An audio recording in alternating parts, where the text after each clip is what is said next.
It's funny what you believe as a kid. I incorrectly thought that reindeer lived entirely in the Finnish region of Lapland, a magical place that we in Britain know as the home of Father Christmas. But after moving to the United States, I learned two things. Firstly, Americans don't call him Father Christmas, but Santa, and believe him to live in the North Pole. And B, reindeer can actually be found in the United States. And not a small number either. In 2024, the US is home to exactly 750,000 reindeer approximately, and these days, precisely all of them can be found in Alaska, but that number is falling. Indeed, it used to be in the millions, so what's going on? Well, I flew out to the far reaches of Alaska to find out. Actually, we didn't have the budget for that, this is my backyard, but pretend it isn't. Also, pretend that all of the footage in this video is of American reindeer and not Norwegian reindeer. Because at this time of year, pretending is what it's all about. 31 years ago, I myself portrayed a reindeer in my school's Christmas play. As a child of the British school system, I actually dreaded doing these sorts of things. Not because I thought I was above it all, but because I was genuinely petrified of being seen by an audience. How times have changed. In fact, the role of reindeer number 2 was a catalyst for this change, and for two reasons. Firstly, my only line in that play was, "Not that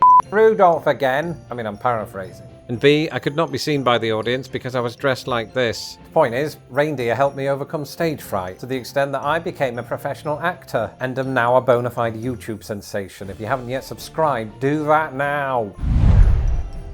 So, I mean, it only seems right that I repay the favour by publicly raising awareness of North American reindeer. But of course, therein lies another plot twist. You see, it was only while researching this video that I discovered Americans and Canadians actually have another word for reindeer not used outside of North America, and that word is caribou. Caribou entered North American English in the late 1600s. It was a French-Canadian attempt at interpreting an Algonquin word, calipu, meaning literally snow shoveler. It's probably fitting that the word came from Canada because the lion's share of North American caribou lived there. Of course, I didn't get to see any during my one and only visit. In fact, I couldn't see much from Toronto's airport lounge. I didn't even have an overseas data plan to keep me occupied. I just hit up the bar and downed 4 Moosehead lagers instead. As somebody who quit the bottle 4 years ago, I definitely need a data plan these days. And that is why I've partnered with today's sponsor, Saily. Saily is a new eSIM service app with affordable eSIM plans in over 160 countries and 8 regions. Thankfully, one of those countries is a place that I'll be visiting next year, my homeland of Britannia. Given that my wife and I always get lost in fields there, it's good to know that Saily will keep us connected when there's no free Wi-Fi to bail us out, which is sort of a chief characteristic of fields. Also, it's really easy. You just have to install it once instead of every time you visit another country. I'll definitely take advantage of that the next time we decide to visit Ireland, England, and Paris in the same year. That makes me sound out of touch. If you're traveling abroad and don't want to rely on old road maps from 2003, download the app today. Get an exclusive 15% discount on Saily data plans. Use the code POND at the checkout. Again, that's the code POND. Download the Saily app or go to saily.com/pond. The link is in the description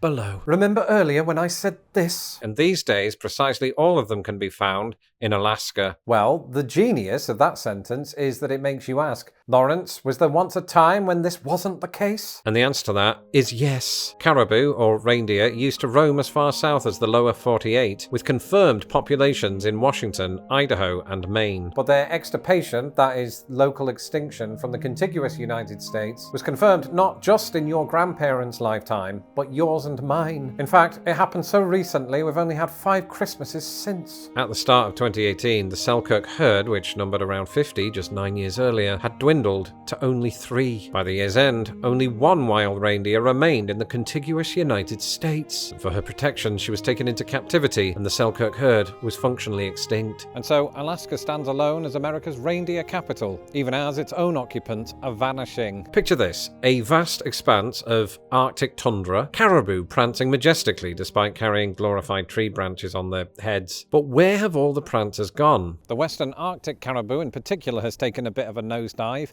and not in the fun sledding down a hill kind of way. Back in 2003, there were almost 500,000 of these hoofed wanderers. Today, we're down to just 150,000. So what's going on? Well, it's a bit of a smorgasbord of issues, and not the good kind with cheese cubes and sausage rolls. Let's start with the elephant in the room, Climate change. The warming of the Arctic is leading to an increase in parasites, causing health issues for reindeer that even the best healthcare plans won't cover. It's also depleting the growth of lichen, the primary food source for caribou in winter. And if that weren't enough, reindeer themselves are a food source for wolves and bears. Think about that the next time your child asks Santa for a cute Paddington plushie. But all of these problems might well be mitigated were it not for the involvement of another problem: humans. Specifically, our tendency to cut down trees in favour of more roads. This sort of thing is leading to habitat loss while also disturbing the herd's normal migratory routes. And I know what you're thinking. Ooh, Lawrence, this segment on the plight of reindeer hasn't exactly put me in the Christmas spirit. Is there any good news?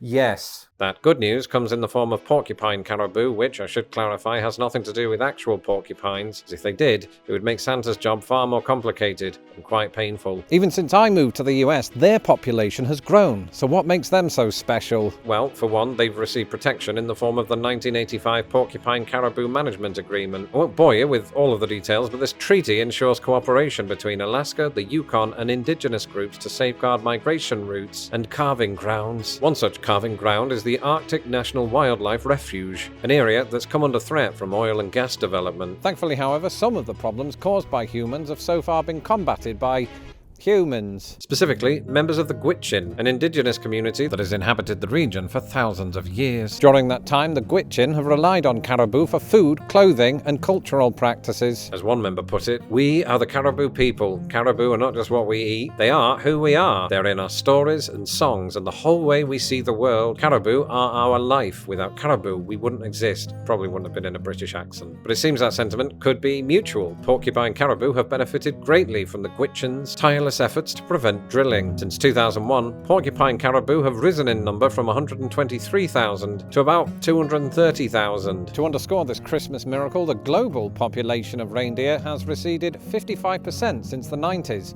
a bit like my hairline. Back then, I was just a child shuffling nervously on stage. I couldn't have known that the creature in question had it even harder than I did. In fact, I was still angry about the fact that most of them couldn't even fly. But even as I did my best not to look at my parents in the audience, I briefly felt what it was like to be a reindeer. And all I could think was, they sweat a lot. Next, you're going to watch my video all about American raccoons. Merry Christmas.